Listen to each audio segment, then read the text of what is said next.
घर में एक रिश्तेदार ऐसा होता है जो हंगामा करता है, टाइम टू टाइम टेंशन देता रहता है, लेकिन ये टेंशन तब ज्यादा बढ़ जाती है जब वो अचानक से शांत बैठ जाए। तो कुछ तो गड़बड़ है दया। और आजकल ऐसी ही गड़बड़ हमारे पड़ोस में बैठे चाइना में दिखाई दे रही है, जो आए दिन कुछ ना कुछ करता रहता है, अमेरिका से लेकर इंडिया तक, और कई बार तो पूरी दुनिया की लंका ही लगा देता है। कोरोना से लेकर इंटरनेट फोर्स तक हर बार ये कुछ नया लेकर आता है, और अब यही रिश्तेदार एक ऐसी फोर्स लेकर आया है कि उसका नाम सुनकर ही लग रहा है कि यार ये क्या बवाल है। नहीं यकीन हो रहा है तो आपको बता देता हूँ कि इसकी नई फोर्स का नाम है नियर स्पेस फोर्स। अब नाम तो सिंपल है, माने अगर सीधा सीधा ट्रांसलेट करेंगे तो बनता है स्पेस माने अंतरिक्ष के पास वाली फोर्स। पर मेरे दोस्त ये चाइना है, सीधे सीधे इन्हें कुछ भी करने की आदत कहाँ है। तभी तो लोग हैरान और परेशान हो गए कि यार ये फोर्स है क्या काम करेगी, रहती कहाँ है, और सबसे जरूरी चीज अमेरिका और इंडिया को इससे कितना खतरा है। और अमेरिका की छोड़ो, ये बताओ कि क्या अपने पास इस नियर स्पेस फोर्स का कोई तोड़ है। चलिए आज की इस वीडियो में आपको सब बताता हूँ। देखिए तारीख 3 फरवरी साल 2023 और जगह अमेरिका के मोंटाना शहर का इलाका। ये वो जगह है जहां पर अमेरिका की न्यूक्लियर मिसाइलों की अंडरग्राउंड फैसिलिटी है। यहाँ के आसमान में करीब 20 किलोमीटर ऊपर एक गुब्बारा देखा गया। मीडिया रिपोर्ट्स के मुताबिक ये एक स्पाई बलून था। अगले दिन प्रेसिडेंट जो बाइडेन ने इसे मार गिराने का ऑर्डर दिया। अमेरिकन एयरफोर्स ने इसे F-22 रैप्टर एयरक्राफ्ट से अटलांटिक ओशन में मार गिराया। यहाँ तक की बात नॉर्मल थी, लेकिन जब मीडिया में अमेरिकी अधिकारियों ने बताया कि हाल ही के सालों में चीन ने ऐसे 2 दर्जन से ज्यादा स्पाई बलून 5 कॉन्टिनेंट्स के 40 से ज्यादा देशों में भेजे हैं, जो हर कोई हैरान रह गया, क्योंकि अमेरिका से पहले किसी ने इस बलून पर इतना गौर नहीं किया था। और जिन देशों के ऊपर ये स्पाई बलून भेजे गए उनमें इंडिया भी शामिल है। फिर इसके बाद जब सब कुछ कड़ियां जोड़ी गई तो पता चला कि दया कुछ तो गड़बड़ है। और फिर पता चला कि ये गुब्बारे महज संयोग नहीं बल्कि चीन का प्रयोग है। चीन की national university of defence technology के रिसर्चर्स ने अपने पेपर में दावा किया है कि चीन ने दुनिया की पहली नियर स्पेस फोर्स बना ली है। आर्मी, नेवी, एयर और रॉकेट के बाद ये चीन की 5वीं फोर्स है। नियर स्पेस फोर्स में ड्रोन, स्पाई बलून और हाइपरसोनिक हथियार शामिल हैं, जो जासूसी करने के साथ सटीक और बेरहम हमले भी कर सकते हैं। पर कैसे? सबसे पहले थोड़ा नियर स्पेस को समझते हैं। इसके लिए अब हम खेलेंगे क्या आप 5वीं पास से तेज है, माने वो स्कूल वाला बेसिक ज्ञान एक बार फिर दोहराएंगे। नियर स्पेस क्या है? देखो अर्थ के एटमॉस्फेयर की 5 लेयर हैं। अगर सबसे ऊपर से शुरू करें तो 700 से 10,000 किलोमीटर तक एक्सोस्फीयर आती है। उसके नीचे 80 से 700 किलोमीटर तक थर्मोस्फीयर आती है, और फिर उसके नीचे 50 से 80 किलोमीटर तक आती है मेसोस्फीयर। फिर 12 से 50 किलोमीटर तक आती है स्ट्रेटोस्फीयर, और सरफेस से 12 किलोमीटर तक आती है ट्रोपोस्फीयर। अब अर्थ के सरफेस से 20 से 100 किलोमीटर ऊपर का इलाका नियर स्पेस कहा जाता है। 100 किलोमीटर पर कार्बन लाइन है जहां से स्पेस शुरू हो जाता है। अब ये जो एरिया है इतना, ये बहुत ज्यादा स्पेशल है। सबसे पहले तो यहाँ हवा इतनी पतली होती है कि कमर्शियल एयरक्राफ्ट और जेट नहीं उड़ाए जा सकते, लेकिन अपने अर्थ की ग्रेविटी यहाँ काम करती है जिससे सैटेलाइट्स नहीं टिक सकते। माने ये एक ऐसा जोन है जहाँ पर आप एयरक्राफ्ट उड़ा नहीं सकते और सैटेलाइट टिका नहीं सकते। एक तरीके से ये एक एम्प्टी यानी खाली जोन है। नियर स्पेस की इसी स्पेशलिटी को चीन अपनी ताकत बना रहा है। यहाँ 16 ड्रोन बलून को लंबे वक्त तक उड़ा सकते हैं, और इससे भी शानदार चीज ये है कि नियर स्पेस में हाइपरसोनिक हथियारों की स्पीड और भी बढ़ जाती है। माने हर तरफ से चांदी ही चांदी। अब आपको नियर स्पेस और खासियत समझ में तो आ गई है। अब देखते हैं चाइना ये क्यों कर रहा है और ये इतना जरूरी क्यों है। 11th China command and control conference में पब्लिश एक पेपर के मुताबिक नियर स्पेस फ्यूचर की लड़ाइयों के नतीजे तय कर सकता है। अभी दुनिया में सबसे ताकतवर देशों के बारे में बात की जाती है तो कहीं ना कहीं अमेरिका सबसे ऊपर आता है। मैं ये नहीं कह रहा हूं कि रशिया और चाइना पीछे हैं, पर यह बात भी सब जानते हैं कि अमेरिका से ये दोनों देश आगे भी नहीं है। इसलिए चाइना अब कुछ ऐसा करना चाहता था जो आज तक किसी ने नहीं किया था, और इसलिए चाइना ने दुनिया की सबसे पहले नियर स्पेस फोर्स डेवलप की। लेकिन इसे संभालेगा कौन? नियर स्पेस कमांड फिलहाल चीनी मिलिट्री की सबसे हाई अथॉरिटी को रिपोर्ट करती है। इसके कमांड और कंट्रोल की प्रॉपर लीडरशिप तैयार की जा रही है, जिससे इसे ऑपरेट करना और आसान हो जाए। पर इसके ऑपरेशंस होंगे क्या क्या? वेल, डिफेंस रिसर्चर्स के मुताबिक चीन तेजी से एक कॉम्बैट फोर्स डेवलप कर रहा है, और इसे ही वो नियर स्पेस फोर्स कह रहा है। अब शांति के दिनों में, यानी जब जंग नहीं हो रही है, तो इस कमांड के जरिए इंटेलिजेंस इकट्ठा की जाएगी। पर जब हालात जंग के होंगे तो ये फोर्स हाइपरसोनिक हथियार चलाएगी, माने ऐसे हथियार जो किसी भी रडार की पकड़ से बाहर होंगे, और यहीं से वो जंग को शुरू होते ही जीत लेगा। नियर स्पेस कमांड के हथियार।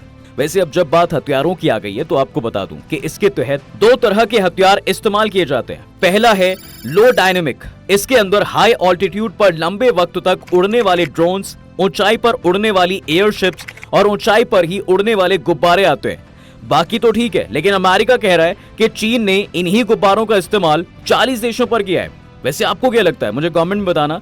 बाकी मैं आगे बढ़ता हूं और आपको दूसरे टाइप के बारे में बताता हूं। दूसरा है हाई डायनेमिक। इसके अंदर re entry glide vehicle, hypersonic cruise flight और रॉकेट प्रोपेल्ड फ्लाइट आती है। दो तरीके के इन तमाम हथियारों के साथ चाइना की नियर स्पेस फोर्स बहुत ही ज्यादा तगड़ी एडवांटेज चाइना को दे देता है, जो उसे बाकी दुनिया से ज्यादा और बाकी दुनिया के लिए खतरनाक बना देती है। मोटे मोटे तौर पर दो एडवांटेजेस हैं। एडवांटेज 1, चीन के पास 60 से ज्यादा early warning and control aircraft हैं। मिलिट्री इंटेलिजेंस के लिए करीब 260 ISR सैटेलाइट्स हैं।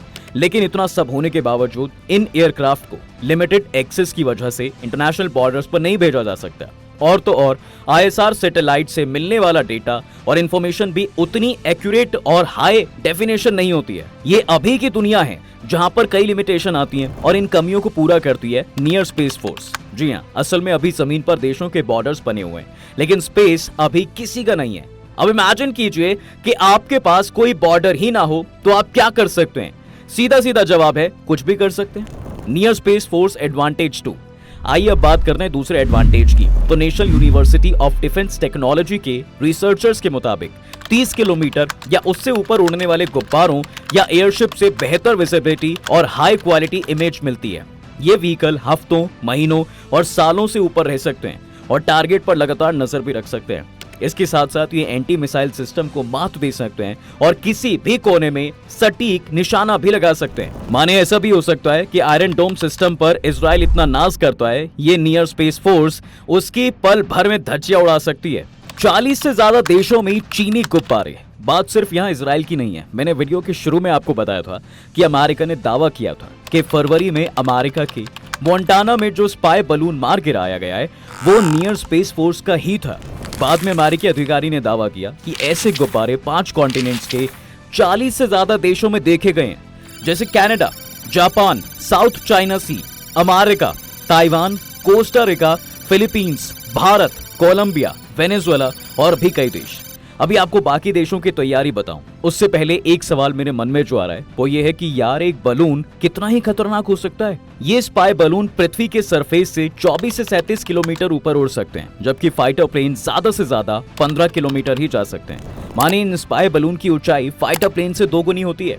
सिर्फ इतना ही नहीं, ये spy balloon camera, radar, sensors और कम्युनिकेशन इक्विपमेंट से लेस होते हैं और ऊपर से हीलियम गैस और सोलर पैनल की वजह से लंबे वक्त तक उड़ सकते हैं। इसी तरह नियर स्पेस में हाइपरसोनिक हथियार साउंड से 5 गुना तेज रफ्तार से चल सकते हैं। ऑब्जर्वर्स रिसर्च फाउंडेशन के मुताबिक चीन खास तौर पर नियर स्पेस में उड़ने वाले व्हीकल्स और नियर स्पेस टेक्नोलॉजी पर फोकस कर रहा है।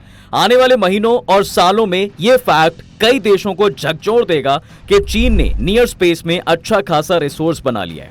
अमेरिका की डिफेंस इंटेलिजेंस एजेंसी के मुताबिक चीन ऐसे जैमर बना रहा है जो अमेरिकी टोही प्लेटफॉर्म्स के कम्युनिकेशन को रोक सके। क्या नियर स्पेस में चीन इकलौता है? देखिए, चीन के पास थोड़ी बहुत बढ़त जरूर है, लेकिन इकलौता नहीं है। जी हाँ, अमेरिका और उसके अलावा और देश भी ऐसी ऊंचाई पर उड़ने वाले एरोस्टेट्स, गुब्बारों और व्हीकल्स को डेवलप कर रहे हैं। 2019 में चीन में एक डॉक्यूमेंट्री सीरीज आई थी जिसमें चीनी एयरफोर्स ने किसी देश के एक संदिग्ध स्पाई बलून को मार गिराया था।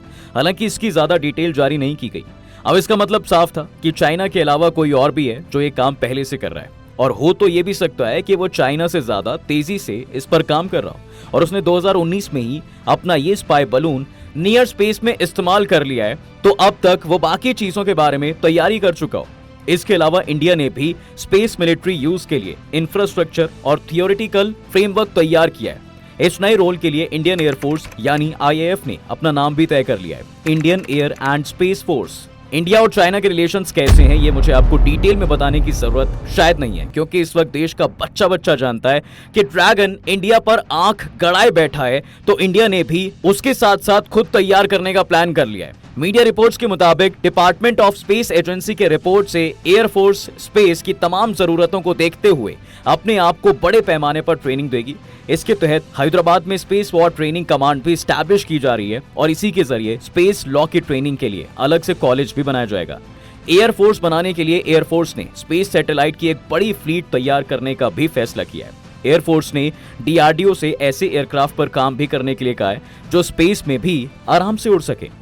एरोस्पेस से जुड़ी प्राइवेट कंपनियों को भी इसमें शामिल करने की बात की जा रही है। ये भारत की अंतरिक्ष में मिलिट्राइजेशन की शुरुआत है। भविष्य की लड़ाइयां जमीन, समुद्र, आसमान के साथ ही साइबर और अंतरिक्ष क्षेत्र में भी लड़ी जाएंगी।